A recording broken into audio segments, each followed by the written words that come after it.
Okay, so in the last class, we were looking at one method of representing meaning of sentences or representation of knowledge using propositional logic. And today we will look at first order logic, or alternatively named first order predicate logic or first order predicate calculus. This is a method for representing knowledge which is even more flexible than propositional logic. Okay, and here it assumes that the world contains facts as well as what are known as terms, predicates, and quantifiers. So, in propositional logic, what we said is everything can be represented in terms of some statements of facts which have a truth value associated with it.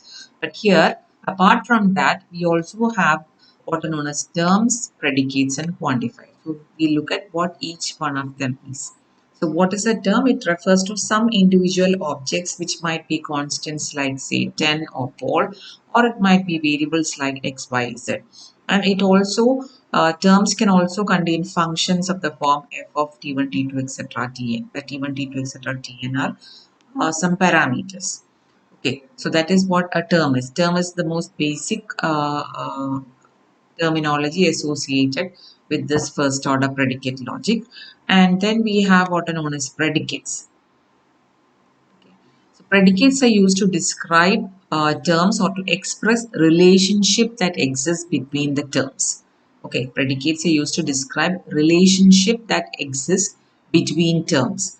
Okay, so you can have unary predicates or n-ary predicates. So unary predicate has only a single argument. Say for example, say John is intelligent can be represented using this predicate. Intelligent John. So only one parameter is there. Okay, or John left, or the tiger is a carnivore. Okay, so it has only a single argument and it represents the properties of simple actions that are true or false. Now, in the case of n-ary predicates, we know, as the name itself implies, the predicates has several arguments. Okay, say for example, here mother. Mother is a predicate with parameters Mary and Teresa. So this could mean Mary is the mother of Teresa. Okay. Similarly, you can have, say, John left from Cleveland for Chicago can be represented as the left is actually the verb associated, the predicate starts there. And so to leave, that is a predicate. And John left from Cleveland to Chicago. So all these are represented as the parameters. Okay. And so we know what predicates are. Now these predicates can be combined using connectives to form more complex predicates. So for example, Teresa is the mother of John and Mary. So you can say, okay, okay, it could be, you can have the order can be different as well. So this implies Teresa is the mother of Mary, and Teresa is the mother of John. Okay, so it could have been given the convention we were using. This has to come here actually. Teresa is the mother of Mary. That is what we were. That is a convention we were using earlier. Okay. Now John likes oranges, but he doesn't like apples. So likes is the start of the predicate or the verb here. So John likes oranges, and John, you have a not symbol here. So John does not like apples. Now Mary is studying pharmacy or medicine. So Mary is studying pharmacy or Mary is studying medicine. So this is how we combine predicates using connectives to form complex predicates. Okay, now comes the concept of quantifiers. So this is what is characteristic of the predicate logic. Now in quantifiers, generally in the case of predicates or in the propositional logic also, we were only able to represent facts associated with say a single person, or also in the case of predicates also we say John likes oranges. We can only state about one person. What if all people in the room like oranges? So that cannot be expressed using a simple predicate. So that is why we have the concept of quantifiers. There are two kinds of quantifiers which are proposed in the case of predicate logic. So that is universal quantifier and the existential quantifier. Okay, so the universal quantifier is represented like this for all x. So it signifies that sentence is true for all values of the variable x. That is what for all x stands for. It is true for all values of variable x. So for all x likes Venice. So all people like Venice, or everyone likes Venice. All people like Venice. That is what this statement means. Now here for all x, horse x, that is x is a horse, implies that x is a mammal, and x is a mammal implies that x is an animal. So all horses are mammals and all mammals are animals. So that is what. So horses or all horses or horses are mammals and mammals or which are animals. Mammals are animals. It's basically that. Again here for all x, John inherited X. Actually, John inherited something X, and X is a book. So all that John inherited is actually book. That is what it means. Now, for all X, book X. So for all books implies John inherited that. So John inherited all books in the universe. So that is the meaning of. So this is how you use the universal quantifier. Now, next is the concept of an existential quantifier. So, there exists some x such that the predicate is true. Okay, it reads that there exists one x such that the predicate x is true, or exists there at least one x. Okay, at least one x is that the predicate x is true. That is the meaning of existential quantifier. So, if you look at examples, uh, there exists some variable x such that x is a bird and x is in the forest. Okay, so which means x is a bird and x is in the forest. So there exists at least one bird in the forest. So that is the meaning of this. Now what about this? There exists some x such that Mary is the mother of x and John is the mother of, sorry, here it changed,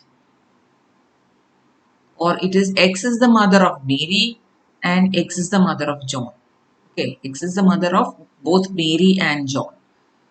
So there exists some person X says that a person is both the mother of Mary and John. That is what it implies, or you can say John and Mary are siblings. Now what about this? There exists X such that X is a person and X likes salad. So there is at least one person who likes salad. Right. Now what about this?